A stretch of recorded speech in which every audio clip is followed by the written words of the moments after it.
ಸೇವಾಧಾಮ ಪುನಶ್ಚೇತನ ಕೇಂದ್ರ.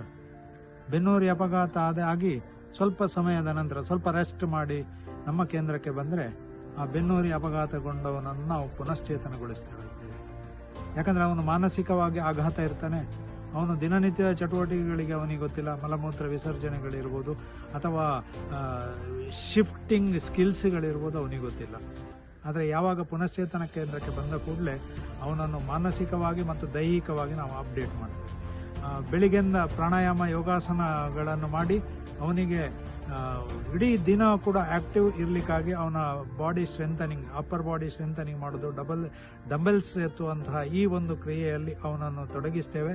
ಅವನಿಗೆ ವೀಲ್ಚೇರ್ ಸ್ಕಿಲ್ಸ್ಗಳನ್ನು ಕಲಿಸ್ತೇವೆ. ಅವನ ಮಲಮೂತ್ರಗಳನ್ನು ಹೊರಗೆ ಹಾಕುವಂಥ ಯಾವ ಸಿಸ್ಟಮ್ಗಳುಂಟು, ಬ್ಲಾಡರ್ ಆ್ಯಂಡ್ ಬವೆಲ್ ಮ್ಯಾನೇಜ್ಮೆಂಟ್ ಉಂಟು, ಅದನ್ನು ಹೇಳಿಕೊಡ್ತೇವೆ. ನಿತ್ಯ ಇದನ್ನು ಮಾಡ್ತಾ ಹೋದಾಗೆ ಅವನು ಮಾನಸಿಕವಾಗಿ ರೆಡಿ ಆಗ್ತಾನೆ ಮತ್ತು ಅವನಿಗೆ ಆಧ್ಯಾತ್ಮಿಕವಾಗಿಯೂ ಕೂಡ ಅವನ ಮನಸ್ಸು ಗಟ್ಟಿ ಆಗಲಿಕ್ಕಾಗಿ ಭಗವದ್ಗೀತೆಯ ಅಭ್ಯಾಸವೂ ಕೂಡ ಆಗ್ತದೆ. ಈ ಎಲ್ಲ ಚಟುವಟಿಕೆಗಳ ಒಟ್ಟಿಗೆ ನಾವು ಮತ್ತೆ ಅವನಿಗೆ ಬದುಕು ಕಂಡುಕೊಳ್ಳಲಿಕ್ಕೆ ಜೀವನೋಪಾಯಕ್ಕಾಗಿ ನಾವು ಕೊಡುವಂಥ ಏನು ಟ್ರೈನಿಂಗ್ಗಳಿರ್ಬೋದು ಅಥವಾ ಅವನು ಇಲ್ಲಿಂದ ಡಿಸ್ಚಾರ್ಜ್ ಆಗಿ ಹೋಗಿ ಮನೆಯಲ್ಲಿ ಮಾಡಬೇಕಾದಂಥ ಎಂತ ಉಂಟು ಎಲ್ಲ ಟ್ರೈನಿಂಗನ್ನು ಈ ಪುನಶ್ಚೇತನದಲ್ಲಿ ಕೇಂದ್ರದಲ್ಲಿ ನಾವು ಕೊಡ್ತೇವೆ.